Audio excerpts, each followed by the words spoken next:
I want to talk to you about how to create a content marketing strategy, and I want to share with you actually some templates to really make sure that you have a winning content marketing strategy this year. Okay, so let me give you the prologue to this conversation first. So let's first define for you what a content marketing strategy really is, because some entrepreneurs, some marketers, some advertisers have they're really confused when it comes to the real definition of a content marketing strategy. So, a content marketing strategy is actually a plan for creating and distributing content to attract your target audience and influence their buying decisions. So, what it does is that it answers questions like who you will create content for, what type of content you will create, and where you will distribute it. For example, say you are creating a content marketing strategy for a shipping company. So, your who might be a college students as they need to move stuff from their dorm to another place, for instance. Your what might be a useful blog post like the ultimate college packing list, and your where might be organic search, for example, ranking in Google, right? So this is pretty straightforward. So why do you need a content marketing strategy in the first place? Well, for many reasons. I mean, having a content marketing strategy improves your chances of content marketing success. Okay, and this is according to several research reports. And a lot of people, 75%, nearly 75% of people experiencing content marketing success said that they had a documented strategy. Only 20% of those not experiencing success had one. Okay, so you got to have one. You got to have one, and it has to be documented. So having a documented content strategy also helps across content creators stay focused. So if you want writers to create content that aligns with your strategy, they need to know what your strategy is. It also makes it easier to onboard new content creators. So if you hired for, let's say, a new writer, just send them your content strategy for instant onboarding. And it also saves you from creating pointless content. So every piece of content should contribute something to your business. You're just wasting time, money, and effort if it doesn't.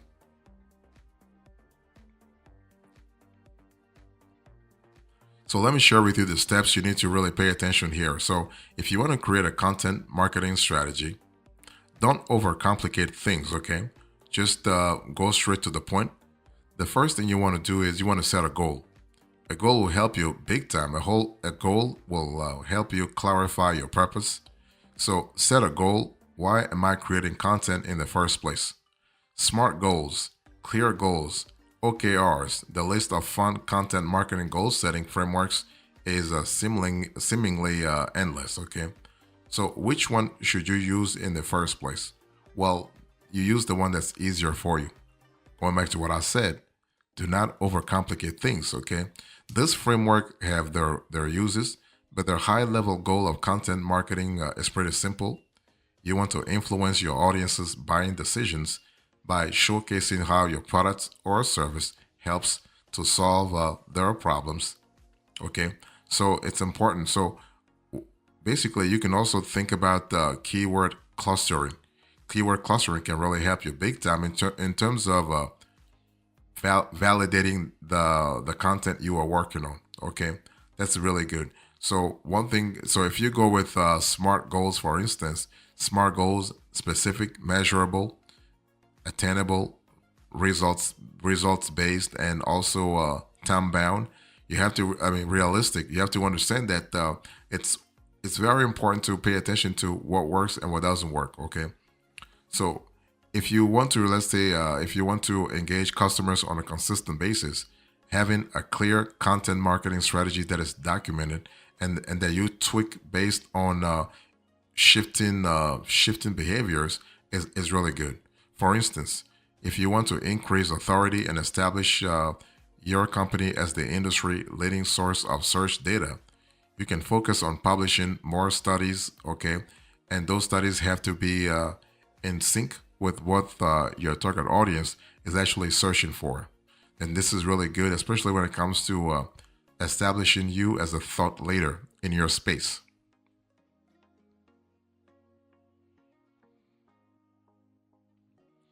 Next, you want to know your audience. Okay, who am I creating content for?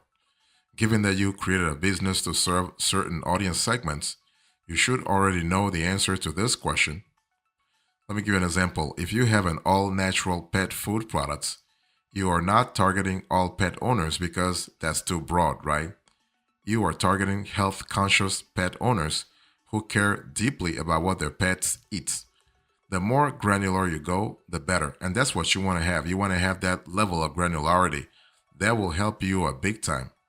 Let me give you another example.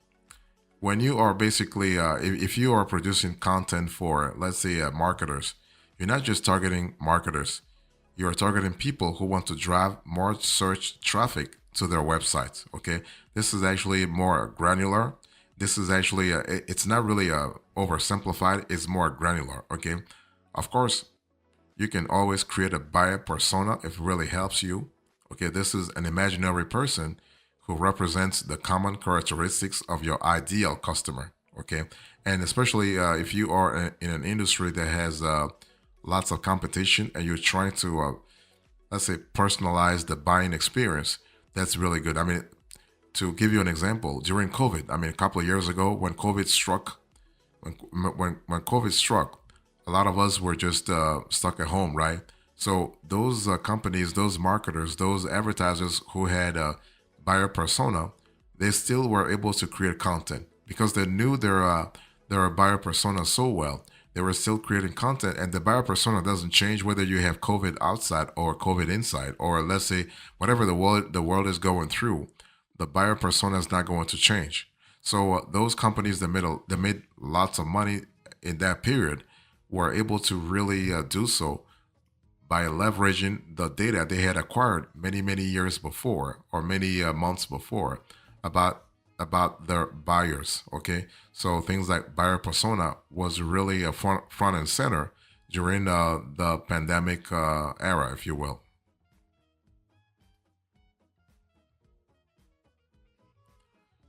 You need to understand where your audience hangs out online. Okay, where should you publish your content? So if you are trying to create a winning content marketing strategy, it's important to know exactly where to publish the content. Given the number of places you can publish content on these days, this can be overwhelming. I guarantee. I know. I've been there, done that. Okay. Now you have a lot. You have lots of options: blog, YouTube, Twitter, now called X, Reddit. You also have podcast. Now, which one should you choose? It really depends. The one where your audience hangs out at. So let me explain to you a few ways to figure this out. You want to first trust your instincts. Given that you created a business to serve a certain audience, you probably already have an idea where your audience hangs out. For example, we know that like marketers get most of their information from blog posts and videos because, well, basically we are we are actually marketers ourselves. Okay, and this is how we learn things. You want to ask them. So besides trusting your instinct, you want to ask your audience. There are plenty of survey companies you can pay to do this for you. You also want to see if they are using Google. So it's a pretty safe bet that your audience uses Google to discover content. In fact, according to a report last year, 53 to 75% of all traffic, all website traffic, comes from organic traffic, organic search rather. Of course, that may change a little bit now that you have AI. So you have sites such as Chat GPT and Perplexity actually entering the space, but Google is still dominant. Okay. Now there are some niches where Google is not a popular way to find information, so it's always best to double check. So this is something that you want to really pay attention to. And what I want to say here is that it also depends on the time of the year. Okay. I mean, you can rely on tools such as Moz Pro or Ahrefs or even SEMrush to actually see what's really happening in terms of search traffic. But again, those are sort of what I would like to say. They're more like niche tools. So if you want to really have a larger, if you want to focus on a larger industry, it's better to go with Google. If you are trying to create a winning content marketing strategy this year, you want to choose your main content type. So, what kind of content should you publish? So, once you know where your audience discovers and consumes content online, the type of content you need to publish is usually obvious. For example, if people are searching Google, you want to create blog posts and distribute them there using SEO. Okay, this is kind of cool, especially you are able to get things done, let's say on a consistent basis. Okay, this is really fantastic. If on the other hand, your audience hangs out on TikTok or YouTube, you need to create videos because the platforms were built for that. So this is kind of cool. Now, are there other types of content you could create? Well, yeah, absolutely. But blog posts and videos tend to be the most popular. They also don't require tons of resources to create. You don't need developers, designers, or expensive tools. Okay, this is really important. And also, those posts can attract consistent traffic. So if you can rank them in Google or YouTube search, they will usually get consistent traffic month after month.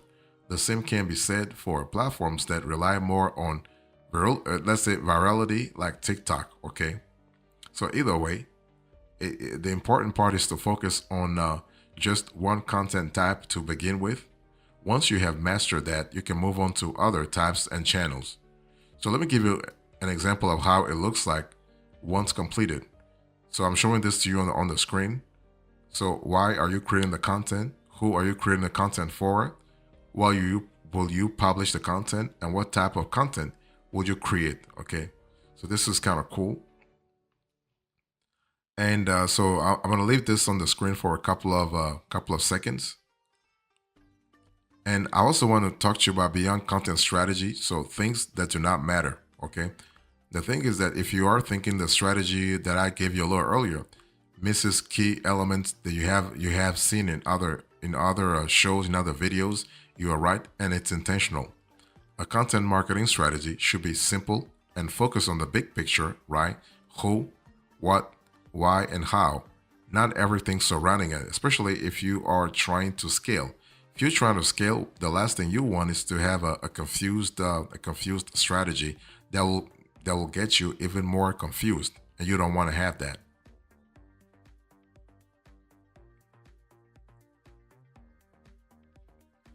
So let me talk to you about the strategy here. So if you are thinking about creating a winning content marketing strategy, you need to understand that there are some elements that are undeserving of your focus at the strategy phase.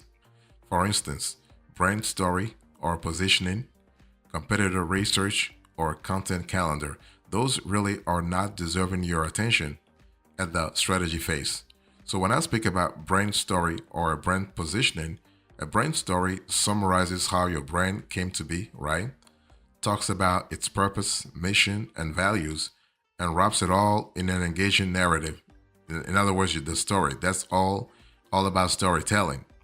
So could having a brand story like this help to influence your content strategy? Sure, sure. Don't get me wrong. It is absolutely key for creating a winning content strategy. Not really, absolutely not. Okay. What about competitive research? Well, there is no point in creating some big, overwhelming competitive research document before working on your content strategy. It will just slow you down and muddle your brain. Instead, you want to do competitive research as you go, like I did it a little earlier. You also have a content calendar. Let me talk a little bit about that. So, a content calendar tells you what you are going to publish and when. Okay. So, having a content calendar has its benefits, but trying to create one at the strategy stage is like trying to plan the trip itinerary before choosing a destination. You need to plan your content first. But once you have the content planned, you can then really bring the calendar into the whole equation. Okay. It's important to really contextualize the conversation you're having with yourself, but also with your team. Because remember, when you speak about having a content marketing, creating a content marketing strategy, or even implementing it, this is barely a one person effort. It's usually a collective effort that requires collaboration. So you want to make sure that you discuss that with several team members before you move on to the execution phase. So there are other factors that you need to pay less attention to at the strategy phase. So content distribution plan, content pillars and clusters, and content audit. So when I say a content distribution plan, if you understand where your audience hangs out and choose the content type based on that, you are already halfway there on the distribution front. Sure, there is more you can do to get eyeballs on your content, okay? But I really suggest focusing on planning and creating content first. Also, think about content pillars and clusters. So, topic clusters, otherwise known as content hubs, are actually interlinked collections of content about a specific topic. Okay, and I think I have when you if you need more information about content pillars and clusters, please go watch my other video about that topic. Okay, I'm not going to last too long on that topic here. And then you also have content audit. So a content audit is where you analyze the performance of, let's say, existing content to really find opportunities for improvement, right? Opportunities for improvement. Now, they are useful, but not yet. You can't audit content you don't have. So you got to have content first, okay? You also have business plan. So if you haven't got a business plan, I think you have bigger problems to worry about than creating a content marketing strategy, okay? So, and you don't want to really analyze your business plan at this stage because this will be a waste of time. So what's the bottom line here? The bottom line is that if you want to create a winning content marketing strategy, focus on the why, the who, okay? Focus on the where and the what. Those four elements, that quartet, if you can focus on it and you can do a good job at clarifying it for yourself, but also for your team, you would have done at least 2/3 of the work, or even 3/4. Okay, 66 to 75% of the job it would have been done already. Okay, and then from there you can really go deep or broad. You can really expand the breadth or depth of the analysis by looking at the other elements. Okay, but the core should be your why, your who, your where, and also your what.